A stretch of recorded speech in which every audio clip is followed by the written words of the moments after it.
Now, the Leaving Cert is officially done and dusted, but now it's time for students to think about the future and the college course they want to go for. The CAO Change of Mind option is open until 5:15 to be precise, on Friday the 1st of July. That's this Friday coming, if students are worried that they haven't made the right choice.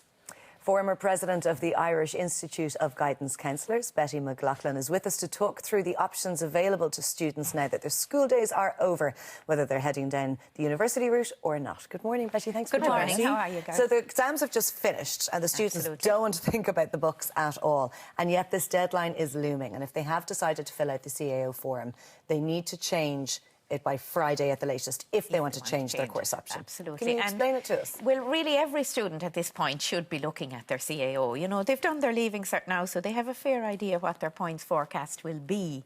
And, of course, the good news this year is that the point system is changing.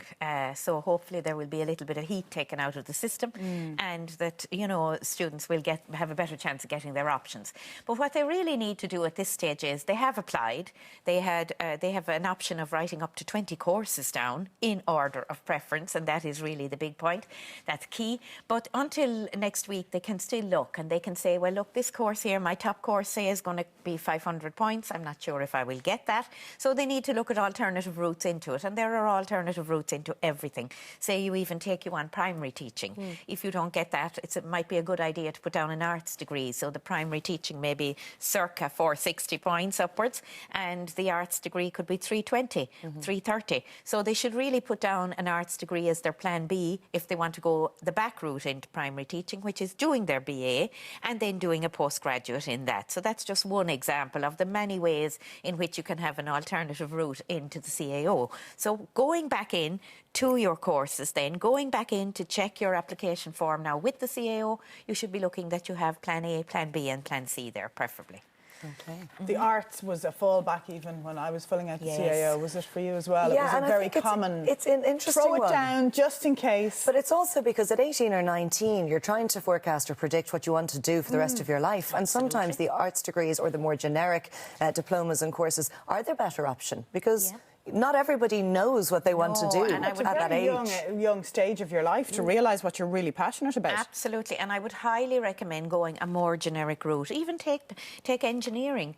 I mean, how can you decide, are you going to do biomedical engineering, are you going to do mechanical, electrical, when you really haven't ever tasted? You've never even had a taster course of them. By doing the undenominated route, the general engineering, you've got a taste of all of them, and you know by the end of first year which is your favourite course, and then you continue on. So if at all, I would say, err on the side of caution in courses. And I like the analogy that you used, Betty, in the notes, saying you wouldn't just walk into a car dealership, purchase a car, take the keys and leave. Exactly. I mean, you are planning the next 3 to 4 years of your life, you so are be informed. Absolutely, and you know, there are mistakes are made, so now is the time to ensure that those mistakes are not made. Are fixed, okay. The other good advice you have here is get in touch with people in the college that you're passionate about. Absolutely. And do your research. Yes, because when you go to that college, and I would say visit the college, because if you're going to spend 4 years more there, you'd like to get a feel for it, to say, would I be comfortable in this environment? Would I feel I could be connected here and engaged with the learning? Because if you're not really connected and you're not, that is half the reason for students coming out of college. Not only picking the wrong course, but also feeling uncomfortable in that environment and feeling that they just cannot fit in. You know, and that is a serious problem for them. It is a real issue. So maybe some students are more suited to a smaller college where they could feel, you know, just that bit more safer, closer, and it's more intimate or nearer to home. How will I get there? So visiting that college, even this week, would be marvellous. And in the colleges, there's always a school liaison person. They're still all there at their desks, delighted to help students. You know, it's just to lift the phone and ring them. What about the PLC courses? PLC courses are another excellent option. Even if you have the points and you want to go to college, you have an opportunity there to gain skills to help you to succeed even further, to build on those skills when you get to college. So the PLC route has anything nowadays from, you know, insurance, from accountancy, from, you know, pre-lab skills, science skills, for example. If you want to do science in college, which is a very tough route, you could do a course, a PLC course for a year in lab skills in all the different scientific skills, and you get a taste of the chemistry, the physics, the biology, and how to use those and put them in a practical level. And isn't it a wonderful start for a student? Even if they make that decision on that course, science is not for them, look at what they have learned, you know. And it also gives them a year to buy a bit of time to become more mature, to save a bit of money if they want, you know, and so on. And to decide maybe if a college course is for them or not. Or not, and that's a huge investment.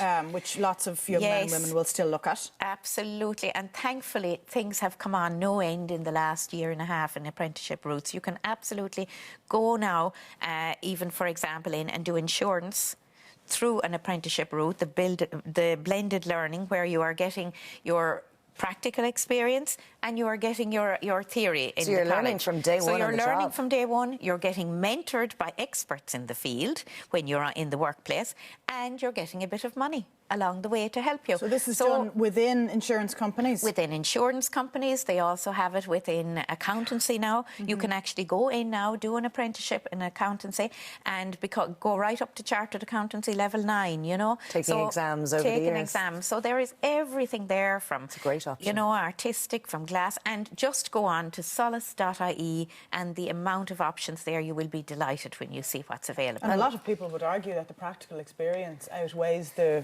professional qualification. Well, I mean, our employers would definitely say that the people with the apprenticeship and the people skills, there's no hand-holding in them. When they're into their job, you know, it is an excellent route. And in the likes of Germany, for example, 70% of the equivalent of our Leaving Cert students take the apprenticeship route. There are only 30%. A proven success then. Absolutely. Tried so and much, tested. Betty. So much information in there, and really interesting to know the different options available as well. Very Appreciate good. that. Thanks, Very Betty. good. Thank you.